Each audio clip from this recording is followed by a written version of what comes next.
misalnya kapan udah mau jam 7, nanti jam 8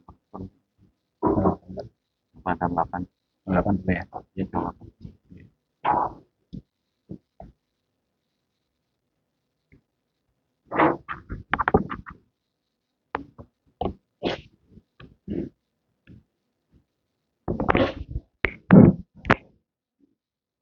Bismillahirrahmanirrahim. Assalamualaikum warahmatullahi wabarakatuh. Alhamdulillahi rabbil alamin. Wa usalli wa usallim ala nabiyyina Muhammadin wa ala alihi wa sahbihi ajma'in. Amma ba'du. Bapak-bapak, ibu-ibu, rekan-rekan pemuda, pemudi, kaum muslimin dan muslimat, rahimani wa rahimakumullah ta'ala. Pada kesempatan malam hari ini, marilah kita senantiasa bersyukur kepada Allah Azza wa Jalla atas limpahan nikmat yang Allah Ta'ala berikan kepada kita, sehingga pada kesempatan malam hari ini dengan nikmat dan karunia dari Allah Ta'ala, kita dapat kembali berkumpul, bersua, bertatap muka dalam rangka mempelajari ayat-ayat Al-Quran dan hadis-hadis Nabi Sallallahu Alaihi Wasallam. Kita berdoa kepada Allah Ta'ala, semoga Allah Ta'ala berikan kepada kita ilmu yang bermanfaat, yang membuahkan amal soleh sebagai bekal kehidupan kita di dunia dan di akhirat. Amin. Allahumma amin. Salawat beriring salam semoga senantiasa tercurahkan kepada Nabi kita Muhammad Sallallahu Alaihi Wasallam, para keluarga beliau, para sahabat-sahabat beliau, serta orang-orang yang senantiasa setia mengikuti jejak beliau hingga hari akhir kelak. Kaum muslimin dan muslimat, rahimani wa rahimakumullah ta'ala. Nikmat yang Allah Ta'ala berikan kepada kita sangatlah banyak dan beragam. Ada nikmat duniawi, ada pula nikmat ukhrawi. Ada nikmat yang kaitannya dengan harta, ada nikmat yang kaitannya dengan agama. Di antara nikmat yang kaitannya dengan agama jamaah adalah Allah Azza wa Jalla menciptakan waktu-waktu spesial, yang dimana waktu-waktu spesial tersebut datang kepada kita terus-menerus. Ada yang harian, ada yang pekanan, ada yang bulanan, ada pula yang tahunan. Kira-kira yang harian apa jamaah? Sepertiga malam terakhir. Ada yang pekanan, kapan? Hari Jumat. Jangan malah dianggap apa? Angker. Kemudian ada yang bulanan, Ayyamul Bid. Ada yang tahunan, diantaranya adalah bulan Ramadan. Allah Azza wa Jalla jamaah, di antara nikmatnya kepada kita adalah Allah Ta'ala memberikan kepada kita atau memberikan kepada manusia, khususnya orang-orang yang beriman, nikmat bertemu dengan bulan Ramadan. Karena bertemu dengan bulan Ramadan ini jamaah, nikmat yang sangat besar. Makanya kita berdoa kepada Allah Ta'ala agar Allah Ta'ala pertemukan kita dengan bulan Ramadan. Ada sebuah hadis yang menjelaskan akan betapa besarnya atau betapa mulianya bulan Ramadan.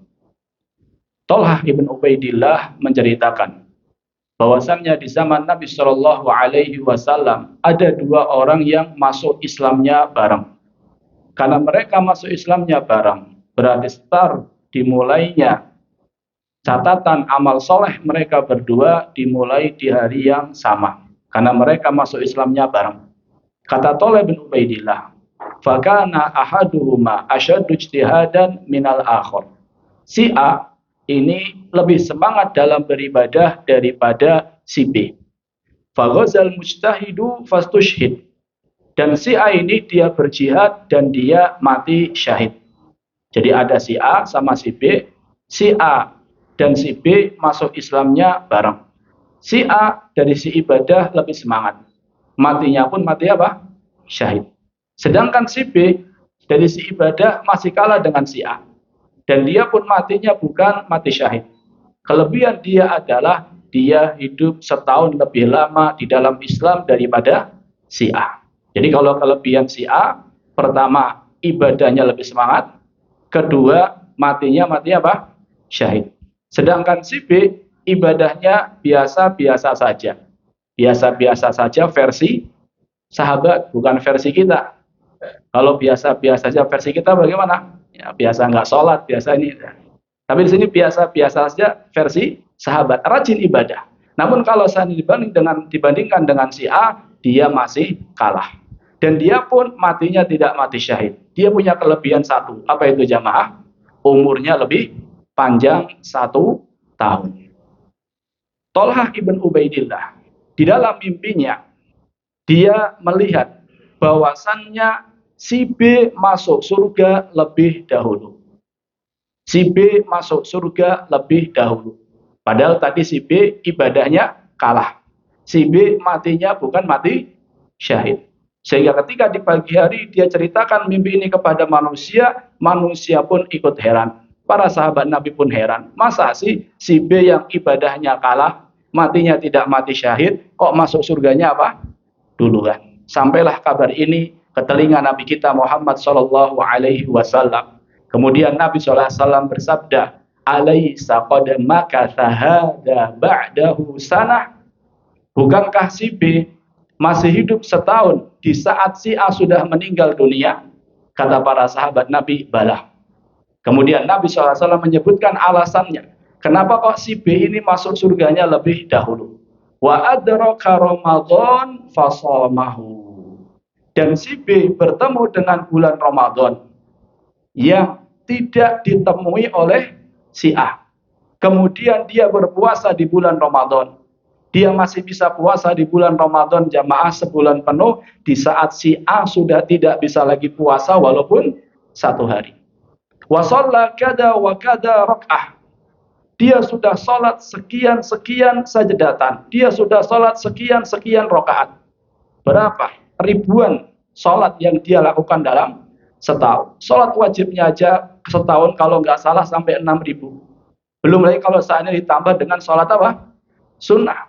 Namun di sini Nabi SAW jamaah menyebutkan pertama kali yang menjadikan si B ini masuk surganya lebih dahulu. Sebelum Nabi menyebutkan sholat, Nabi menyebutkan nikmat bertemu dengan apa? Bulan Ramadan. Belum ibadah-ibadah yang lain. Belum tilawahnya lil Quran. Belum silaturahminya. Belum birrul walidainnya. Belum akhlak mulianya. Belum zikirnya. Belum sabarnya. Sabar dalam menjalankan ketaatan. Sabar dalam meninggalkan kemaksiatan, sabar menghadapi hal-hal yang kurang enak. Itu semuanya berpahala besar. Sehingga hal inilah yang menjadikan si B masuk surga lebih dahulu. Dan ternyata jamaah bukan hanya dia masuk surga lebih dahulu. Surganya pun lebih tinggi. Kata Nabi Shallallahu Alaihi Wasallam, "Falama bainahuma ab'adu ma bainas sama'i wal ard."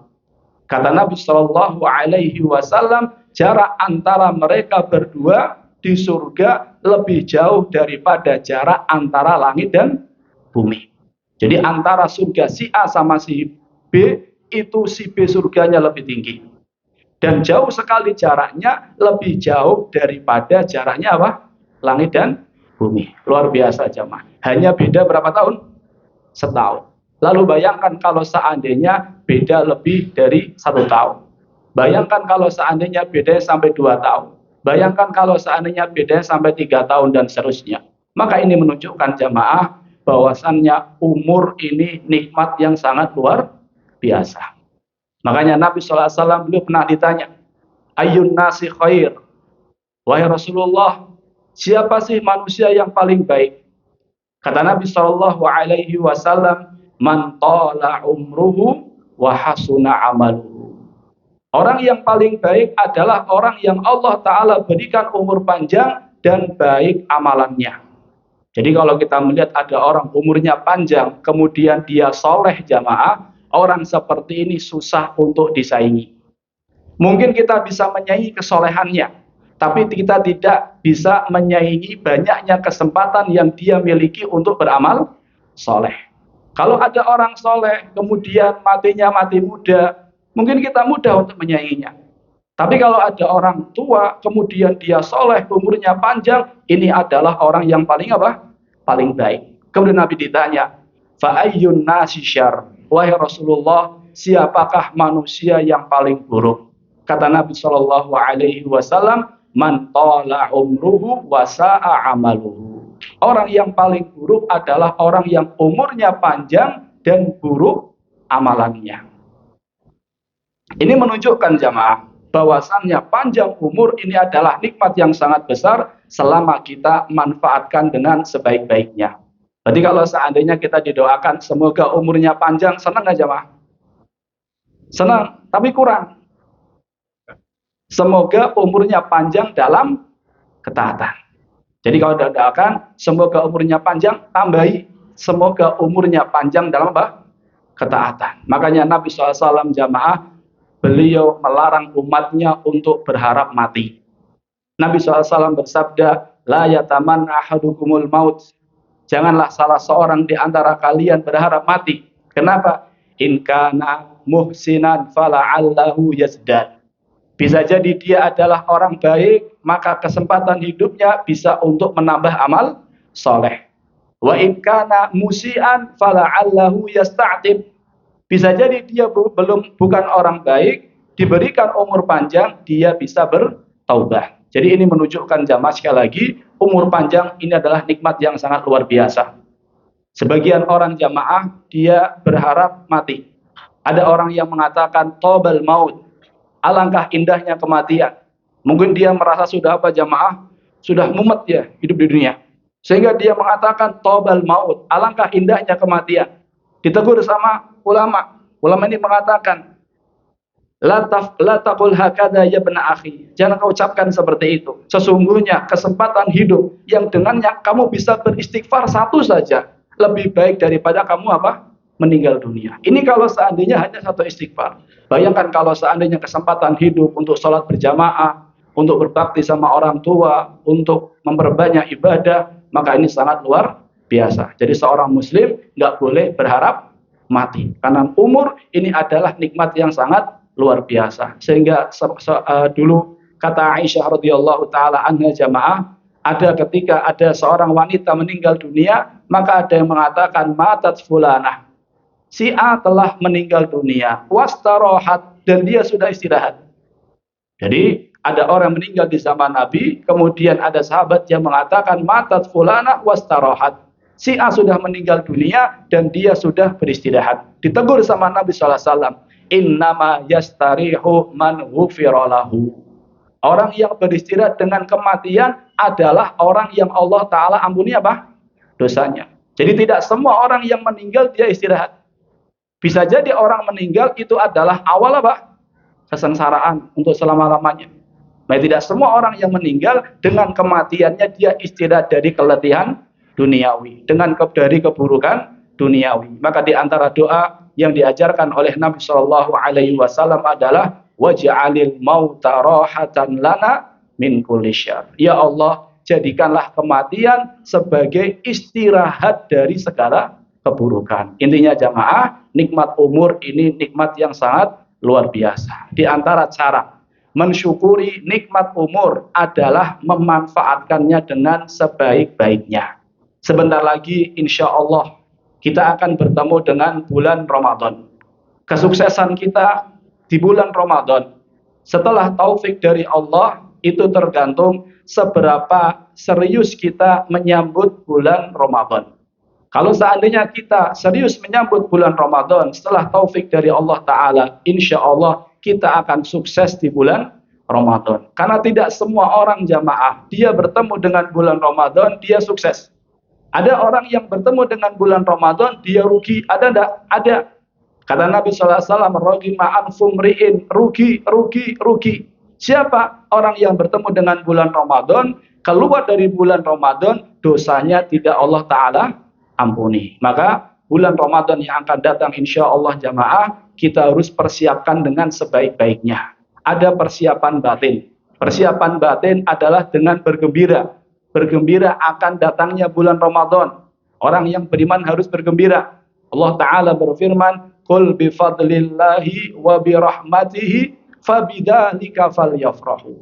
Katakanlah, dengan karunia dan rahmat Allah, hendaknya orang-orang beriman itu bahagia.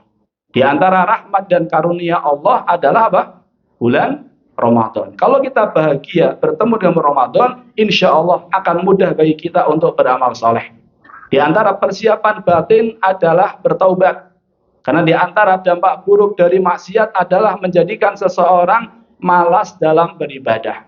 Dan bulan Ramadan, bulan yang penuh dengan apa? Ibadah.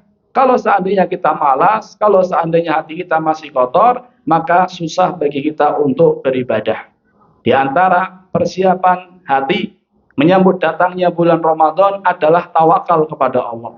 Hati ini menyadari bahwasannya kita bisa beribadah semuanya atas pertolongan dari Allah Ta'ala. Ini persiapan batin. Batinnya perlu kita persiapkan, lahiriahnya juga perlu kita persiapkan. Di antara bentuk persiapan lahiriah adalah dengan mempelajari fikih Ramadan. Mempelajari hukum-hukum seputar puasa di bulan Ramadan. Karena beda jamaah antara orang yang beribadah, ibadahnya dibangun di atas ilmu, dengan orang yang beribadah, ibadahnya tidak dibangun di atas ilmu. Kita senantiasa berdoa di dalam sholat kita, ihdinas siratal mustaqim, tunjukkanlah kepada kami jalan yang lurus. Apa itu jalan yang lurus? Siratal ladzina an'amta alaihim ghairil maghdubi alaihim waladdallin. Yaitu jalan orang-orang yang engkau beri nikmat, bukan jalan orang-orang yang dimurkai, bukan pula jalan orang-orang yang sesat. Perhatikan ayat ini jamaah. Kita minta sama Allah agar Allah Ta'ala berikan kita jalan yang lurus. Apa itu jalan yang lurus? Jalan yang lurus adalah jalan orang-orang yang Allah Ta'ala beri apa? Nikmat. Bukan jalannya orang yang dimurkai, bukan pula jalannya orang yang sesat. Siapa orang yang dimurkai? Orang yang dimurkai adalah orang yang berilmu tapi tidak mau beramal. Seperti orang Yahudi. Nabi ketika menafsirkan Al-Maghdub, Nabi mengatakan humul Yahud. Mereka adalah orang-orang Yahudi. Kenapa orang-orang Yahudi dimurkai? Karena mereka berilmu tapi tidak mau apa? Mengamalkan. Ketika Nabi menafsirkan waladdallin humun Nasara. Orang-orang sesat, siapa orang-orang sesat? Mereka adalah orang-orang Nasrani. Kenapa mereka sesat? Karena mereka beribadah, beramal tanpa ilmu. Oleh karena itu jamaah, siratal mustaqim, jalan yang lurus adalah jalannya orang-orang yang menggabungkan antara ilmu dan amal. Jadi siratal mustaqim adalah jalannya orang-orang yang menggabungkan antara ilmu dan amal. Dan inilah jamaah yang kita akan pelajari pada kesempatan malam hari ini. Kaum muslimin dan muslimat rahimani wa rahimakumullah ta'ala. Pembahasan kita terkait fikih puasa kita akan bagi menjadi beberapa pembahasan. Yang pertama adalah sejarah puasa. Sebagaimana kita ketahui jamaah, bahwasannya puasa ini bukan ibadah baru. Puasa ini bukan ibadah yang baru dilakukan oleh umat Islam. Puasa ini juga dilakukan oleh umat sebelum Islam. Makanya kita mengenal ada puasa sunnah yang terbaik. Puasa apa? Daud. Maka ini menunjukkan bahwasanya Nabi Daud juga apa? Puasa. Allah Ta'ala berfirman, kama kutiba 'alal ladzina min qablikum. Sebagaimana puasa ini diwajibkan kepada orang-orang sebelum kalian. Jadi ibadah puasa ini jamaah bukan umat Islam yang pertama kali melakukannya. Namun sudah dilakukan oleh umat-umat sebelum umat Nabi kita Muhammad Sallallahu Alaihi Wasallam. Adapun sejarah puasa Ramadan, maka kita akan bagi menjadi 3 tahapan. Yang pertama adalah puasa Asyura. Puasa Asyura, ini kata Aisyah radhiyallahu taala anha, sudah Nabi Sallallahu Alaihi Wasallam lakukan sejak Nabi di Mekah. Jadi sejak Nabi di Mekah, sebelum beliau hijrah ke Madinah, beliau sudah puasa Asyura. Hanya saja beliau tidak memerintahkan para sahabat untuk puasa Asyura. Ketika Nabi SAW hijrah ke Madinah, Nabi Shallallahu Alaihi Wasallam mendapati orang-orang Yahudi mereka berpuasa. Ditanya sama Nabi Shallallahu Alaihi Wasallam, kenapa mereka puasa? Mereka menjawab bahwasannya ini adalah hari yang dimana Allah Ta'ala menyelamatkan Nabi Musa. Hadal yaum najjallahu fihi Musa. Ini adalah hari yang dimana Allah Ta'ala menyelamatkan Nabi Musa sehingga kita berpuasa. Kata Nabi Shallallahu Alaihi Wasallam, kita lebih berhak untuk mengikuti Nabi Musa. Sehingga Nabi Shallallahu Alaihi Wasallam melanjutkan puasa Asyura.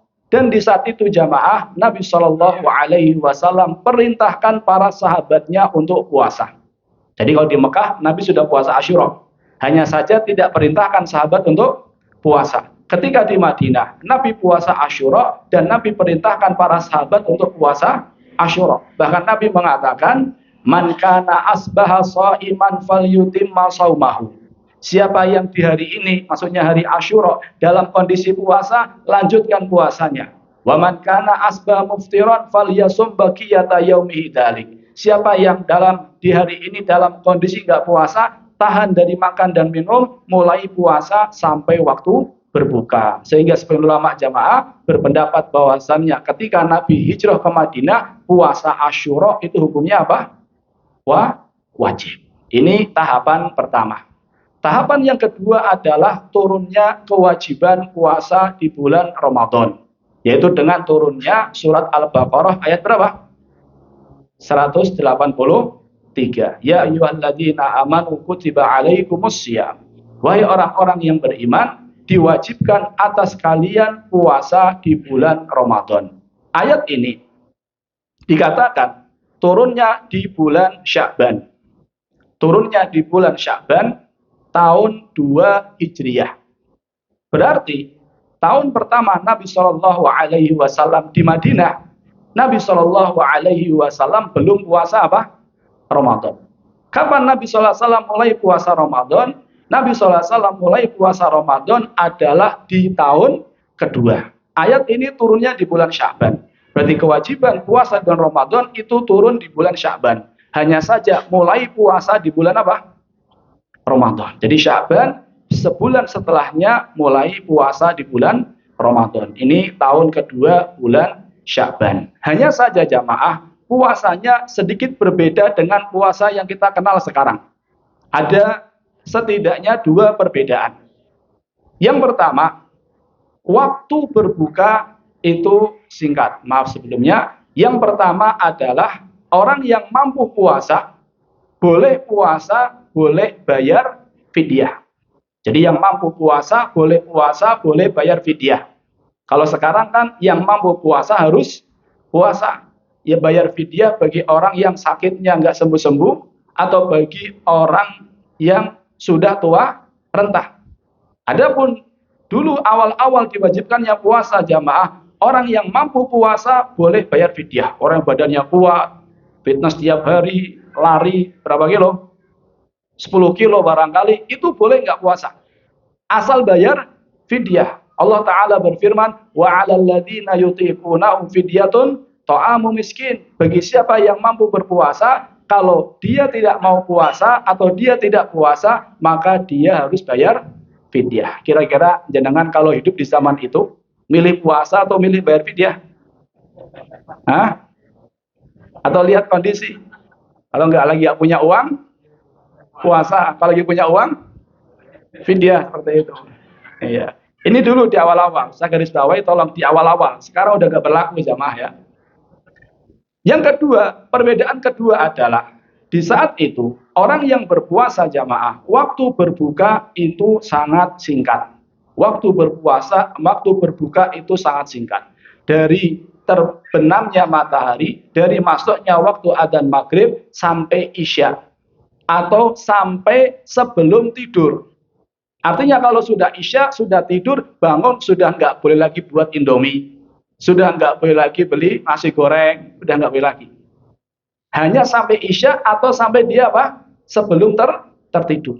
Dulu ada sahabat Nabi namanya Qais ibn Sirmah. Qais ibn Sirmah ini jamaah kerjanya berat. Dia kerja seharian di ladang. Mungkin ngurusi kebun kurma mungkin. Karena penduduk Madinah rata-rata berkebun apa? Kurma, bukan sawit jamaah ya. Ngurusi kurma. Ya, kita lanjut. Jadi lupa ini jemaah.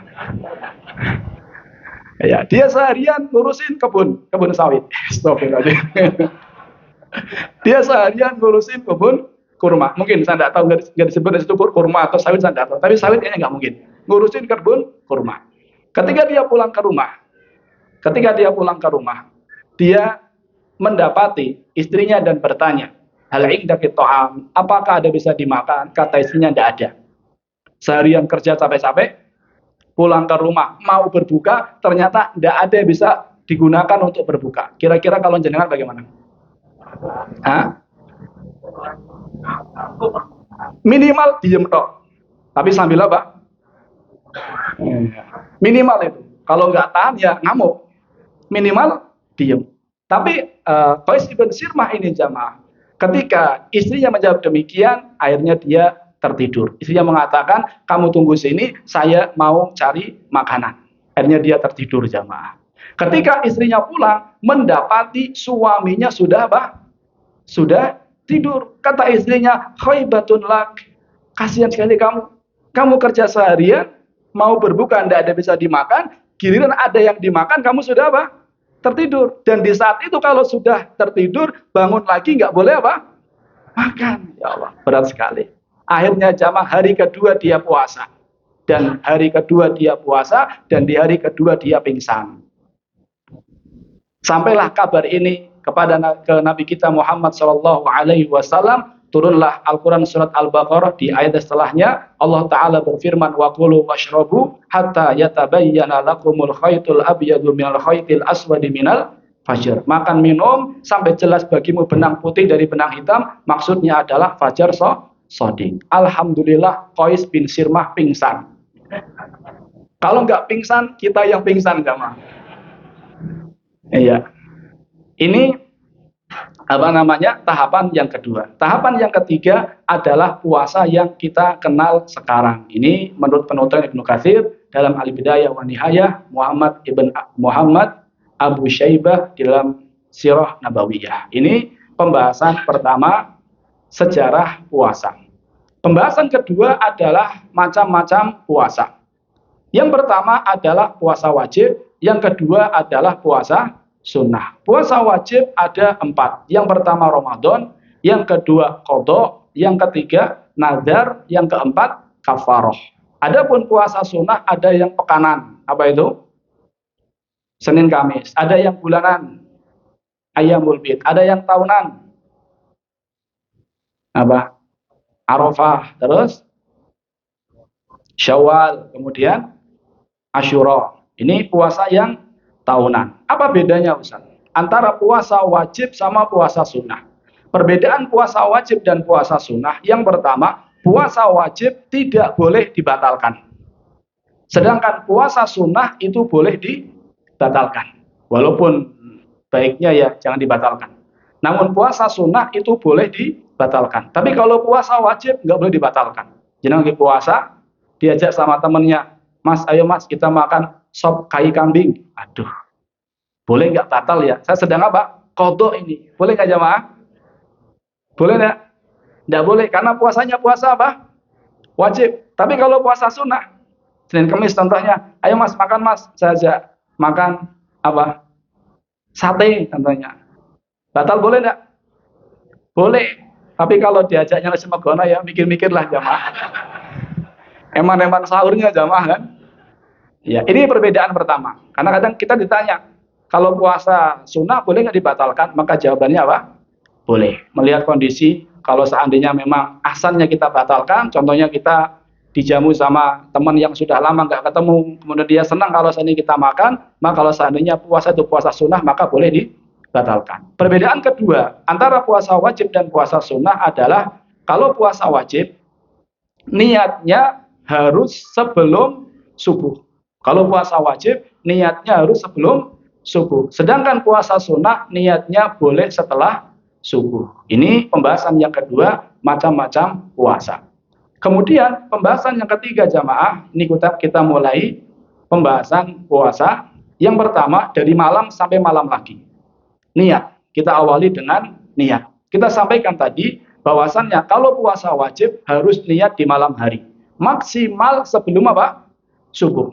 Nabi kita Shallallahu Alaihi Wasallam bersabda, "Man lam yujammi isyama qabla al-fajri fala siyama lahu." Siapa yang tidak berniat sebelum fajar, maka tidak ada puasa bagi dia. Jadi kalau puasa wajib, kita harus berniat sebelum adzan subuh. Kita harus berniat puasanya besok akan puasa. Sedangkan puasa sunnah jamaah, maka boleh berniat walaupun setelah adzan subuh. Nabi Shallallahu Alaihi Wasallam kata Aisyah radhiyallahu taala anha, "Idza dakhala alayya qala hal indakum ta'am." Apabila Nabi masuk ke rumah saya dan bertanya, apakah ada yang bisa dimakan? Kalau saya jawab, la, enggak ada, maka Nabi mengatakan, ini shaim. Kalau gitu saya puasa. Ini kalau ibu-ibu punya suami kayak gini, top jemaah. Setiap pagi suaminya tanya, ada yang bisa dimakan? Enggak ada. Kalau gitu saya puasa. Masya Allah. Hari kedua tanya lagi, ada yang bisa dimakan? Jawabannya apa? Enggak. Kalau gitu saya puasa. Kira-kira sabarnya sampai hari keberapa jamaah? Ya, dan ini dilakukan oleh beberapa sahabat Nabi. Bukan hanya Nabi SAW, namun kalau nggak salah sampai 5 sahabat Nabi SAW, ketika dia pulang, dia nggak ada makanan, dia pun mulai niat puasa. Namun ingat jamaah, dengan syarat dia belum apa? Makan minum. Jangan paginya sudah sarapan, kemudian jam 9 dia tanya sama istrinya, ada nggak yang bisa dimakan? Karena tidak ada, udah kalau itu saya puasa. Nggak boleh. Jadi dengan syarat dia belum makan dan belum minum. Serta dihitung pahala puasanya sejak dia mulai niat puasa. Berarti kalau seandainya dia niatnya mulai jam 9, berarti dari habis subuh sampai jam 9 sudah dihitung puasa belum? Belum dapat pahala. Kapan mulai dapat pahala? Ketika dia sudah mulai berniat yaitu jam 9. Belum makan dari subuh sampai jam 3 sore. Kata tanggung puasa. Berarti pahalanya dari jam berapa? Dari jam 3 sampai maghrib. Ini kalau puasa sunnah. Dan niat ini jamaah letaknya di hati. Ketika dengan malam-malam beli capcay contohnya, nanti subuh mau diangetin buat sahur, itu sudah apa? Sudah niat. Atau beli apa? Nasi goreng dan seterusnya. Intinya di hati kita sudah terbesit kita pengen berpuasa, maka itu sudah dihitung apa? Niat. Ini yang pertama. Setelah niat, ngapain jamaah? Sahur. Setelah niat, sahur. Kaum muslimin dan muslimat rahimani wa rahimakumullah ta'ala.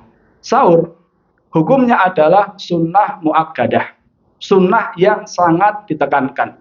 Dan Nabi Shallallahu Alaihi Wasallam ketika memerintahkan sahur, Nabi SAW menggunakan kata perintah. Kata Nabi Shallallahu Alaihi Wasallam, tasahharu fa inna fis sahuri barokatan. Sahurlah kalian, sesungguhnya pada hidangan sahur itu terdapat apa? Berkah. Jadi makanan yang berkah diantaranya adalah makanan yang kita makan di saat apa?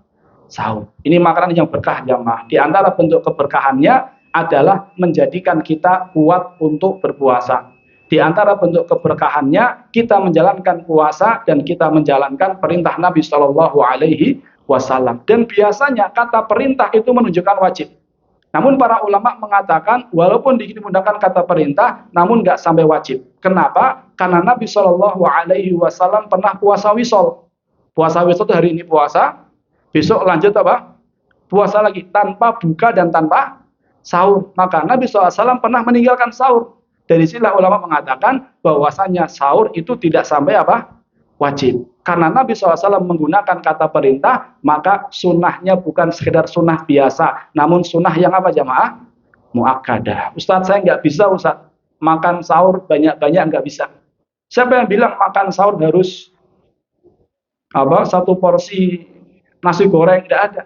Nggak ada yang bilang seperti itu. Jadi sahur itu jamaah, kita minum seteguk 2 teguk air itu sudah dikatakan apa? Sahur.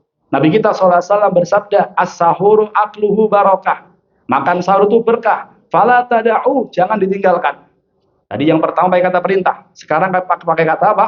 Larangan. Fala tada'u, jangan tinggalkan. Walau an yajro'a ahadukum jur'atan min ma. Walaupun salah seorang di antara kalian hanya meneguk seteguk air. Fa innallaha wa malaikatahu yusholluna 'alal mutasahhirin. Kata Nabi Shallallahu Alaihi Wasallam, sesungguhnya Allah dan para malaikatnya bersolawat kepada orang-orang yang makan sahur. Masya Allah jamaah, sudah makannya berkah, kemudian dapat solawat dari siapa? Dari Allah dan malaikatnya. Apa maksud solawat dari Allah? Maksudnya adalah bisa jadi dapat rahmat, bisa jadi Allah Ta'ala puji di hadapan para malaikatnya. Adapun solawat dari para malaikat, maknanya adalah malaikat mendoakan orang-orang yang makan sahur. Kaum muslimin dan muslimat rahimani wa rahimakumullah ta'ala. Nabi Shallallahu Alaihi Wasallam jamaah sangat perhatian dengan makan sahur. Bahkan Nabi SAW kadang sahurnya bareng-bareng. Jadi ada bukber, ada sabar. Iya. Ada bukber, ada sabar. Nabi kadang sahurnya bareng-bareng. Dikisahkan, sebentar Pak ya. Dikisahkan oleh sahabat, salah sahabat, saya lupa namanya. Dia sahur bersama Nabi Shallallahu Alaihi Wasallam. Tasaharna ma'a Rasulillah Shallallahu Alaihi Wasallam. Kami makan sahur bersama Rasulullah Shallallahu Alaihi Wasallam. Kemudian ditanya, berapa jarak antara sahur dan adzan? Dia menjawab, qadra khamsina ayah. Sejarak kurang lebih baca 50 ayat. Maka ini menunjukkan jamaah bahwasannya sahur itu sunnahnya adalah apa? Diakhirkan. Jangan sahur jam 1 jamaah. Apalagi jam 12 malam. Namanya apa? Makan malam ini. Ya mungkin setengah jam sebelum adzan subuh. Ini termasuk sunnah Nabi kita Muhammad Sallallahu Alaihi Wasallam. Kapan berakhir makan sahur? Berakhir makan sahur jamaah adalah ketika sudah adzan subuh. Ketika sudah adzan subuh. Allah Ta'ala berfirman, hatta yatabayyana lakumul khaytul abyadu minal khaytil aswadi minal fajr. Kalau sudah adzan subuh, maka berhenti. Sudah enggak boleh lagi makan atau minum. Ada sebagian ulama jamaah yang mengatakan boleh menghabiskan apa yang ada di tangan. Jadi cukup menghabiskan apa yang ada di tangan. Jadi walaupun sudah adzan, cukup boleh menghabiskan apa yang ada di tangan. Mereka berlandaskan dengan sabda Nabi sallallahu alaihi wasallam, "Idza sami'a ahadukumun nida wal ina'a ala yadihi fala yad'u hatta yaqdiya hajatahu minhu." Apabila salah seorang di antara kalian dengar adzan, sedangkan gelas ada di tangannya, bejana ada di tangannya, maka jangan ditaruh sampai dia menghabiskan. Tapi jangan sengaja jamaah. Jadi nunggu adzan sambil megang, jangan. Atau cukup menghabiskan apa yang di tangan. Jangan kemudian tangannya megang banyak. Dikresek, jangan jamaah. Ini jadi apa namanya? Cukup menghabiskan apa yang ada di tangan saja. Ini kalau seandainya kita mau mengambil sesuai dengan zahir hadis ini. Namun kalau saya pribadi jamaah, saya lebih memilih untuk hati-hati. Saya lihat jam, saya dengarkan sudah adzan atau belum, maka saya berusaha untuk kalau sudah adzan, maka saya berusaha untuk berhenti sebelum adzan. Tapi kalau mau berpegang dengan zahir hadis ini, insya Allah boleh. Namun jangan jamaah? Jangan segelas masih nambah gorengan, ini nggak boleh. Ya, kita lanjut habis adzan insya Allah.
Bismillah, salatu wassalamu ala rasulillah. Kita lanjutkan.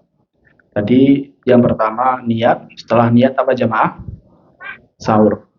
Di antara hal yang perlu kita perhatikan ketika sahur adalah memanfaatkan waktu sahur untuk beristighfar. Memanfaatkan waktu sahur untuk beristighfar. Allah Azza wa Jalla mensifati penghuni surga ketika mereka di dunia, ketika mereka masih hidup, mereka adalah, kata Allah, wabil asharihum yastaghfirun. Mereka adalah orang-orang yang ketika di waktu sahur mereka apa? Beristighfar. Mereka mengawali harinya dengan memperbanyak istighfar kepada Allah Azza wa Jalla. Padahal dia habis ngapain jamaah? Habis sholat malam. dia habis sholat malam, dia sedang melakukan ibadah sahur, bersamaan dengan hal itu dia disuruh banyak-banyak apa? Istighfar. Jangan malah digunakan untuk nonton-nonton yang enggak-enggak. Biasanya kan di jam-jam itu kan acara di TV kan cukup menarik jamaah ya. Apa sih acaranya? Saya udah lama nggak nonton TV jamaah. Ya tentang sahur gitu ada ya. Ya, lebih baik digunakan untuk memperbanyak istighfar. Setelah kita sahur, baru kita memasuki waktu berpuasa. Manfaatkan waktu berpuasa untuk memperbanyak ibadah. Kenapa demikian? Karena ibadah di bulan Ramadan ini jamaah sangat spesial. Ibadah di bulan Ramadan ini pahalanya Allah Ta'ala lipatkan. Kalau dalil secara khusus menjelaskan dilipat gandakan menjadi berapa, wallahu a'lam, saya kurang tahu. Namun di sana ada dalil-dalil yang mengisyaratkan bahwasannya ibadah di bulan Ramadan itu pahalanya lebih apa?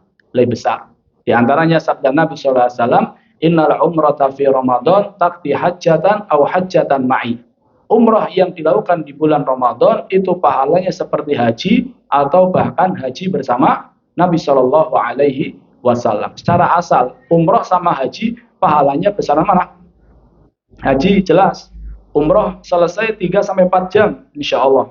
Sedangkan haji kurang lebih 5 sampai 6 hari. Dimulai dari tanggal 8 hari Tarwiyah, kemudian tanggal 9 hari Arafah, tanggal 10 Idul Adha, hari tasyriknya 11, 12, 12 yang mau pulang boleh, yang mau lanjut sampai tanggal 13 juga boleh. Lama, waktunya lebih lama, ibadahnya lebih banyak, modal yang dikeluarkan lebih banyak, tenaga yang dikeluarkan lebih banyak. Namun kalau seandainya umroh itu jamaah dilakukan di bulan Ramadan, maka kata Nabi Shallallahu Alaihi Wasallam pahalanya sebanding dengan apa?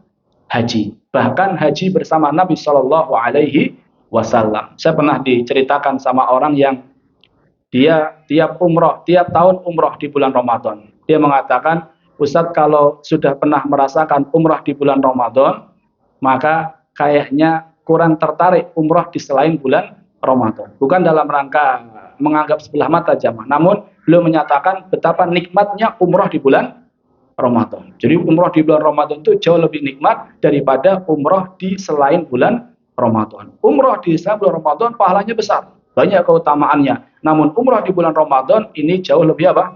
Lebih mulia. Sabda Nabi SAW yang menyatakan bahwasannya umroh di bulan Ramadan itu pahalanya sebanding dengan haji atau haji bersama Nabi SAW, ini mengisyaratkan bahwasannya ibadah di bulan Ramadan itu pahalanya lebih apa? Lebih besar. Oleh karena itu jamaah, karena di bulan Ramadan ini bulan yang dimana pahala dilipat gandakan, maka hendaknya seorang mukmin memanfaatkan momen-momen, memanfaatkan hari-hari bulan Ramadan dengan memperbanyak ibadah. Di antara ibadah yang perlu kita perbanyak adalah membaca Al-Quran.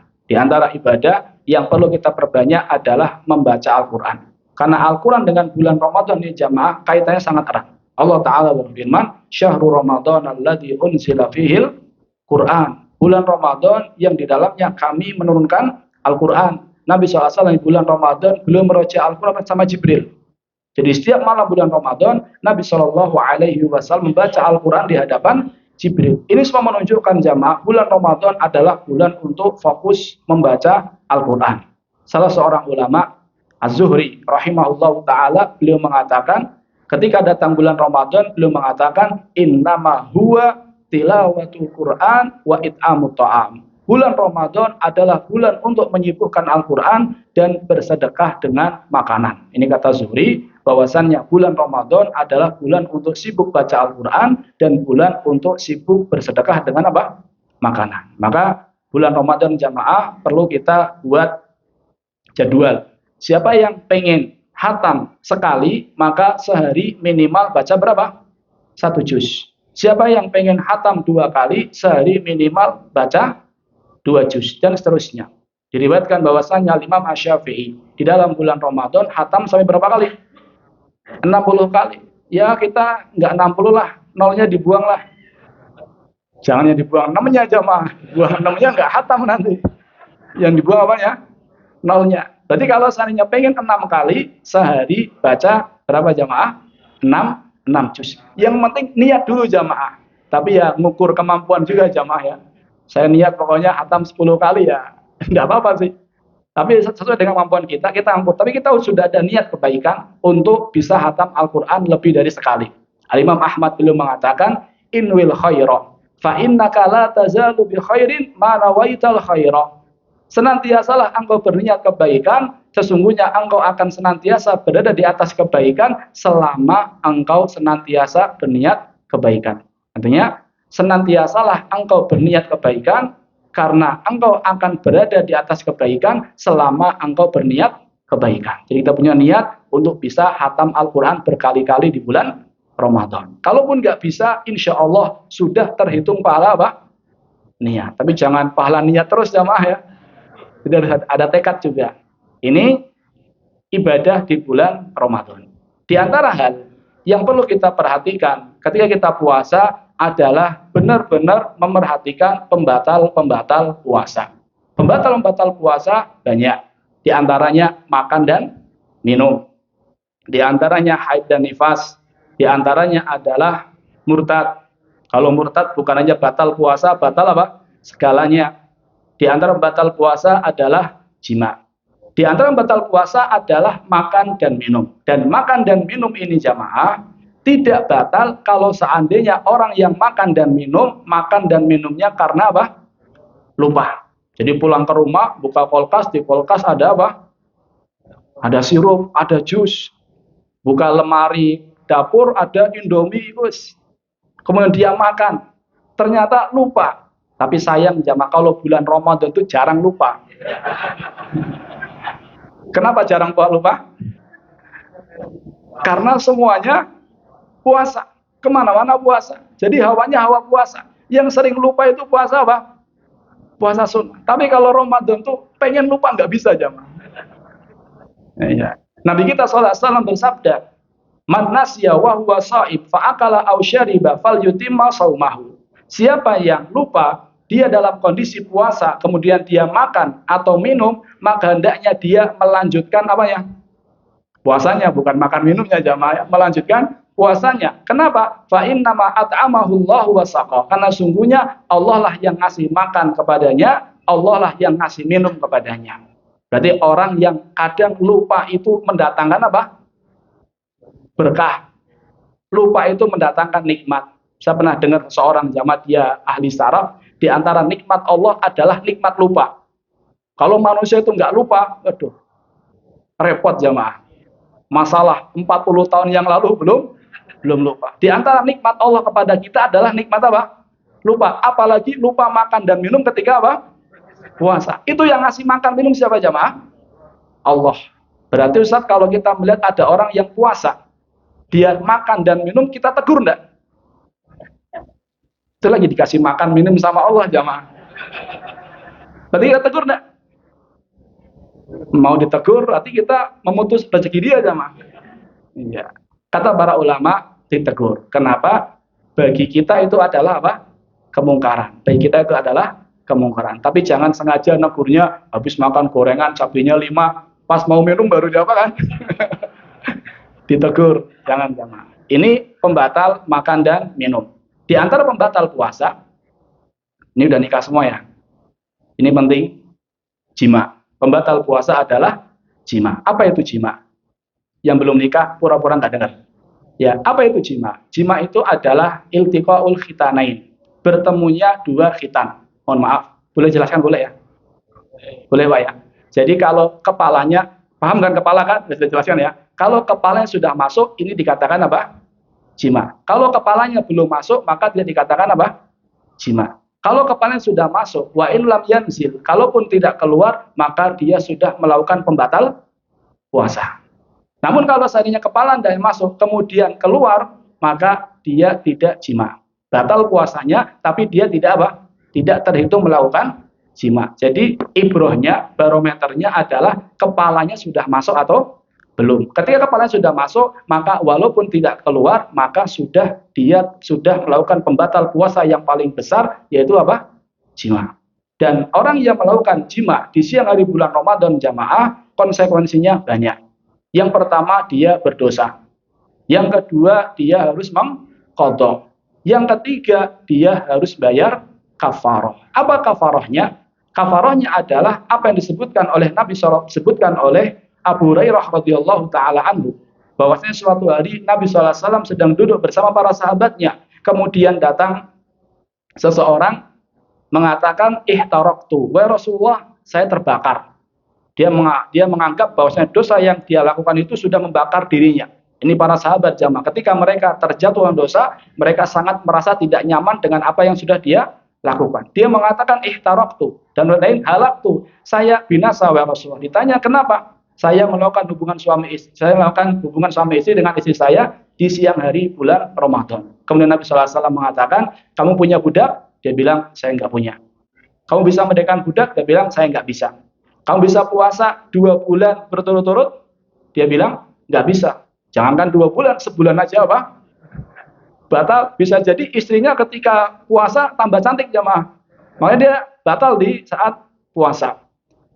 Karena kalau 2 bulan berturut-turut jamaah, kalau dia sudah puasa 58 hari, lah kok kemudian di hari berikutnya dia batal, ulangi dari awal. Makanya mutatabi'ain, harus berturut-turut. Dia mengatakan, saya nggak bisa kalau 2 bulan Rasulullah. Kata Nabi SAW, apakah kamu bisa memberi makan 60 orang miskin? Dia mengatakan, saya juga tidak bisa. Sudah, budak nggak bisa. Puasa 2 bulan juga nggak bisa. Ngasih makan 60 orang miskin juga enggak bisa. Ya udah, Nabi diam, wes. Enggak ada lagi. Ketika Nabi SAW diam, tiba-tiba ada orang yang menghadiahkan kepada Nabi SAW 1 keranjang kurma. Kemudian Nabi bertanya, siapa tadi yang bertanya terkait masalah melakukan hubungan suami istri di siang bulan Ramadan? Kata sahabat tadi, saya wahai Rasulullah. Kata Rasulullah SAW, beliau SAW bersabda, tasaddaq. Beliau mengatakan, fatasaddaq bihi, sedekahkanlah kurma ini. Setelah dia menerima kurma tersebut jamaah, dia mengatakan, ya Rasulullah, a'ala afqara minni ya Rasulullah, apakah saya bersedekah kepada orang yang lebih fakir dari saya wahai Rasulullah? Dia mengatakan, demi Allah, di desa ini yang paling fakir ya saya. Ini kurma saya kasih ke siapa? Apakah saya mau sedekah sama orang yang lebih fakir dari saya? Di desa ini yang paling fakir saya Rasulullah. Rasulullah tertawa aja mendengar itu. Kita aja tertawa kan? Apalagi Rasulullah yang langsung melihat kan jamaah. Rasulullah tertawa. Kemudian Nabi SAW mengatakan, ata'im ahlak. Kalau gitu kurma itu kasih ke keluargamu. Masya Allah jamaah. Dia datang dalam kondisi apa? Ketakutan, pulang dalam kondisi bawa kurma. Jangan coba-coba jamaah ya. Ustadz kalian gak ada yang mau ngasih kurma jamaah. Iya. Ini kafaroh bagi orang yang melakukan hubungan suami istri di siang hari bulan Ramadan. Sekarang kita masuki pembahasan berikutnya, masih berkaitan dengan pembatal-pembatal puasa jamaah. Tidak kalah penting, terkait pembatal-pembatal puasa adalah hal-hal yang sebenarnya tidak membatalkan, namun bisa mengurangi pahala puasa, atau bahkan menjadikan pahala puasa itu habis-habisnya.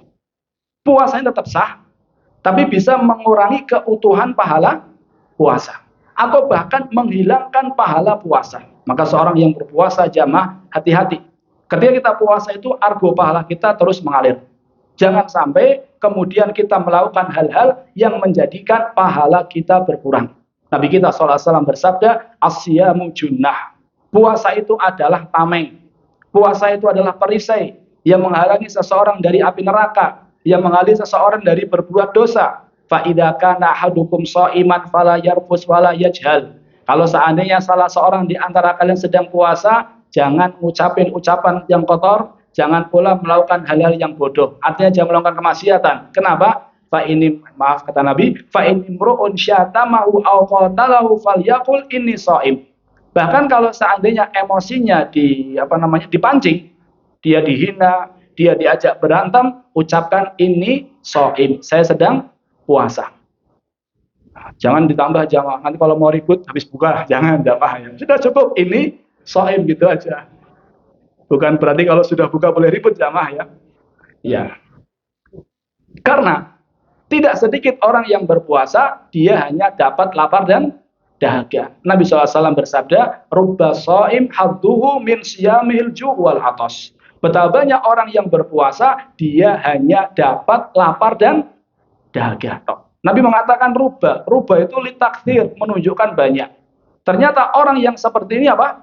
Banyak. Dan kita takut jamaah kalau seandainya kita termasuk orang yang puasanya hanya dapat apa?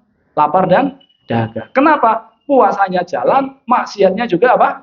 Jalan. Sehingga dia hanya dapat lapar dan dahaga. Dan dalam Islam jamaah banyak seperti itu. Jadi ada ibadah-ibadah yang dihukumi sah tapi nggak dapat apa? Pahala. Seperti orang yang mendatangi para tidak normal. Ya, orang yang mendatangi para tidak normal, ya kan yang ya arrofan, au kahinan, dukun atau para tidak normal, itu sholatnya tidak diterima selama berapa hari? 40 hari. Berarti nggak sah sholat, ya tetap sholat. Sholatnya sah, hanya saja dia nggak dapat apanya? Pahalanya. Oleh yang minum khamar, sholatnya juga nggak diterima 40 hari. Sholatnya sah, hanya saja dia tidak dapat apa? Pahala. Jadi hendaknya orang yang berpuasa jamaah, dia benar-benar menjaga keutuhan pahala puasa. Kalau perlu ada grup-grup yang tidak bermanfaat, isinya cenderung berbau maksiat, mendingan izin. Mohon maaf, saya izin dari grup yang tidak bermanfaat ini. Jangan. Ya, izinnya yang baik jamaah ya. Ini contoh toh. Iya. Ingat pahala puasa kita ini sangat berharga. Jangan dikurangi dengan hal-hal yang berbau maksiat. Ulama zaman dahulu jamaah ketika dia berpuasa seperti orang bisu. Ketika dia puasa seperti orang bisu. Kenapa? Karena dia menjaga pahala puasa. Abu Hurairah ketika puasa lebih sering ke masjid. Lebih sering di masjid, jarang keluar. Padahal di zaman itu, tentunya pakaian yang dipakai para wanita di zaman itu jauh berbeda dengan pakaian yang dipakai oleh wanita zaman sekarang. Itu saja menjaga keutuhan pahala puasa, nggak mau keluar. Lebih sering di masjid. Kalau Abu Hurairah seperti itu, layaknya kita kira-kira bagaimana jamaah? Lebih harus lagi jamaah ya.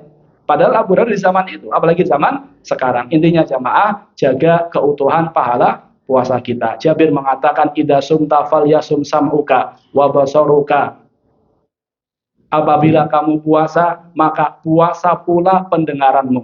Puasa pula penglihatanmu. Walisanuka. Puasa pula lisan. Jadi ada pembatal-pembatal puasa, ada juga hal-hal yang bisa mengurangi atau bahkan menghilangkan pahala puasa. Kita tinggalkan semua. Kemudian setelah kita berpuasa sehari penuh, datanglah waktu yang membahagiakan. Apa itu jamaah? Waktu berbuka. Nabi kita SAW bersabda, "Lis-shaimi farhatan yafrahuhuma." Orang yang berpuasa punya dua waktu yang bahagia. Di dunia idza aftara fariha. Di dunia ketika dia berbuka, dia bahagia. Di akhirat wa idza laqiya rabbahu fariha bisaumihi. Kelak di akhirat ketika dia bertemu dengan Rabb-nya, dia akan bahagia dengan apanya? Puasanya. Karena puasa jamaah ini pahalanya luar biasa. Sehingga dia bahagia di dunia dengan berbuka, dia berbahagia kelak di akhirat dengan apanya? Puasanya. Dan di antara sunnah berbuka jamaah, menyegerakan berbuka. Dan alhamdulillah sunnah ini sangat tampak di Indonesia. Dengan banyaknya apa? Ta'jil, pakainya ain. Kalau pakainya hamzah malah kebalikan. Ya, namun kalau sudah di bahasa kita ta'jil ya orang paham jamaah ya. Namun sebenarnya pakainya apa? Ain, ta'jil. Alhamdulillah, sunnah ini sangat nampak. Ada yang berbayar, ada juga yang gratis. Ini sunnah yang kita syukuri jamaah. Ketika sudah dengar adzan, kita sudah pastikan sudah adzan, ingat harus pastikan jamaah. Jangan-jangan kita sudah makan ternyata lomba adzan jamaah. Kita pastikan jamnya sudah sesuai, kemudian sudah apa?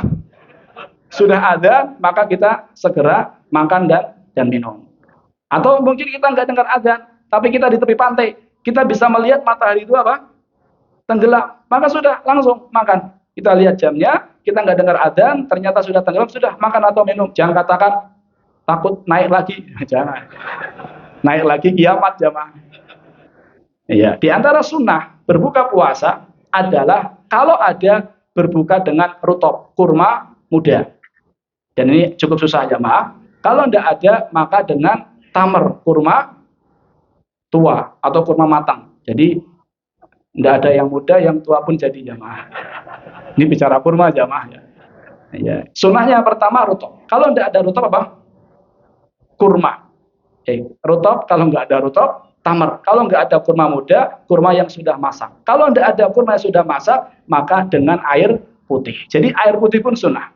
Jadi kalau memang tidak ada kurma, kita mengawali dengan air putih itu sudah apa? Sunnah. Adapun berbukalah dengan yang manis. Ini riwayat teh botol sosro ini jamaah. Ini wallah alam, saya tidak tahu ada hadisnya apa tidak. Jadi sunnahnya berbuka dengan kalau tidak ada kurma muda, kurma masak, kalau enggak apa? Air putih. Dan ini sunnah. Sebagian orang mengatakan kalau kurma sunnah, gorengan wajib, Ustaz. Ya, enggak wajib jamaah. Yang sunnah tadi. Iya.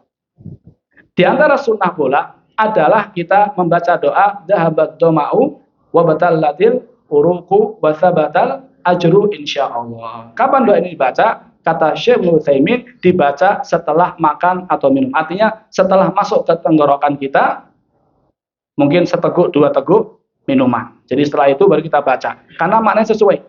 Karena kalau belum makan, belum wabatallatil uruku kan jamaah, belum basah apanya? Tenggorokannya dia baca terus, tapi nggak minum-minum ya nggak basah-basah. Jadi kata Syekh Utsaimin, jadi minum dulu atau ya minum dulu baru baca dhahabat doma'u wa batallatil uruku, telah hilang dahagaku, wa batallatil uruku, telah basah tenggorokanku, wa sabatal ajru insyaallah, dan pahala telah tetap insyaallah. Jangan berbuka dengan rokok jamaah ya. Kalau berbuka dengan rokok bukan telah basah tenggorokanku jamaah, tapi telah terbakar tenggorokanku. Ya, ini diantara sunnah-sunnah berbuka. Di antara sunnah berbuka yang mungkin masih jarang kita dapati jamaah adalah berdoa sebelum berbuka. Ini adalah sunnah yang mungkin jarang kita dapati. Kalau sunnah takjil, Masya Allah. Tapi kalau sunnah berdoa sebelum berbuka, ini mungkin masih jarang. Bahkan sebenarnya mungkin malu dia untuk berdoa sebelum apa? Berbuka. Tapi kalau di Saudi Arabia, kata sebagian ustadz, sunnah ini sangat nampak. Jadi ketika mau berbuka, ada orang di mobil sambil apa? Berdoa, di masjid sambil berdoa. Ini kan waktu mustajab. Bahkan ada seorang ustadz cerita, ada orang sedang sedang berdoa. Kemudian takjil dibagi. Ya. Kalau dia lanjutkan doanya, takjilnya apa? Kelewat jadi kan? Jadi takjil lagi diputar seperti ini. Akhirnya apa yang dia lakukan? Dia berdoa sambil tangannya gini-gini. Boleh nggak jamaah? Boleh. Nabi pernah berdoa kemudian tali kekang kontaknya jatuh, diambil lagi, boleh. Tentunya lebih khusyuk, lebih apa? Lebih bagus. Jadi dia menggabungkan dua hal. Dia dapat doanya, dapat apanya? Dapat takjilnya. Ini diantara sunnah-sunnah berbuka. Yang terakhir setelah berbuka jamaah, datang waktu sholat isya, kemudian datang waktu sholat apa? Tarawih. Apa itu tarawih? Tarawih itu jamak dari tarwiyah. Tarwiyah itu artinya istirahat. Kenapa disebut dengan sholat istirahat? Karena setiap 4 rakaat ngapain jamaah? Istirahat. Jadi 2 rakaat kemudian istirahat. 2 rakaat kemudian istirahat. Ini kenapa disebut dengan sholat tarawih? Karena ada apanya? Istirahatnya. Kenapa kok ada istirahatnya? Karena dulu jamaah sholat tarawih itu apa? Panjang sekali. Syekh Abdul Razak bercerita, dulu itu di Masjid Nabawi itu sampai 3 juz. Kalau kita berapa? Juz 30, 1 juz berarti Pak? Masya Allah. Kalau kita mungkin 3 halaman. Ini dulu Masjid Nabawi sampai berapa? 3 juz. Syekh Abdul Razak menceritakan, saya punya guru orang Indonesia, saya tidak mengenal dia juga nggak mengenal saya. Kenapa saya anggap dia guru? Dulu di Masjid Nabawi, sholat tarawih sampai 3 juz. Sekarang saya nggak tahu berapa juz. Dia, orang Indonesia ini, padahal dia berdiri dengan 1 kaki. Dan membawa tongkat. Dia sholat menjadi makmum dengan imam membaca 3 juz, dia tidak merasa capek. Artinya kan kalau kita kan mungkin berdirinya pas sudah mau apa jamaah?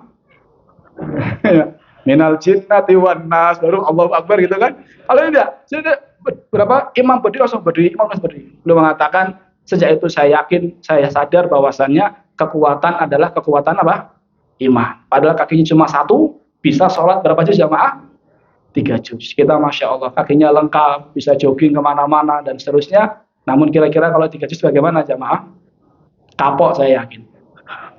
Jangan sampai Tarawih pertama itu dijadikan kesempatan untuk survei. Mana nih tarawih yang paling cepat? Ya. Jadi ketika dapat imamnya yang lama, kapok. Tak titeni imam ini, saya nggak mau datang lagi. Saya ingat imam ini saya nggak datang lagi. Dia cari masjid yang lain jamaah.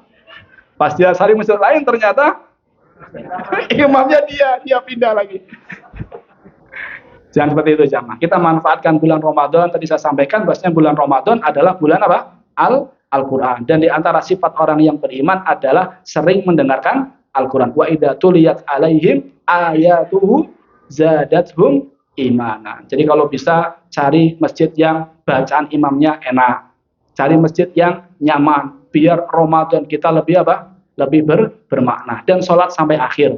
Nabi kita SAW bersabda, "Man qama ma'al imami hatta yansarifa kutiba lahu qiyamul lailah." Siapa yang sholat tarawih bersama imam sampai selesai, maka ditulis baginya sholat semalam suntuk. Masya Allah, pada soalnya mungkin sejam setengah, namun dihitung sholat sampai semalam suntuk. Maka ini menunjukkan akan luasnya rahmat Allah Azza wa Jalla. Ini yang bisa sampaikan jamaah. Semoga bermanfaat. Mohon maaf atas segala kesalahan. Terima kasih atas perhatiannya. Kita tutup dengan doa kafaratul majlis. Subhanallahumma bihamdika asyhadu an la ilaha illa anta astaghfiruka wa atubu ilaik. Wassalamualaikum warahmatullahi wabarakatuh.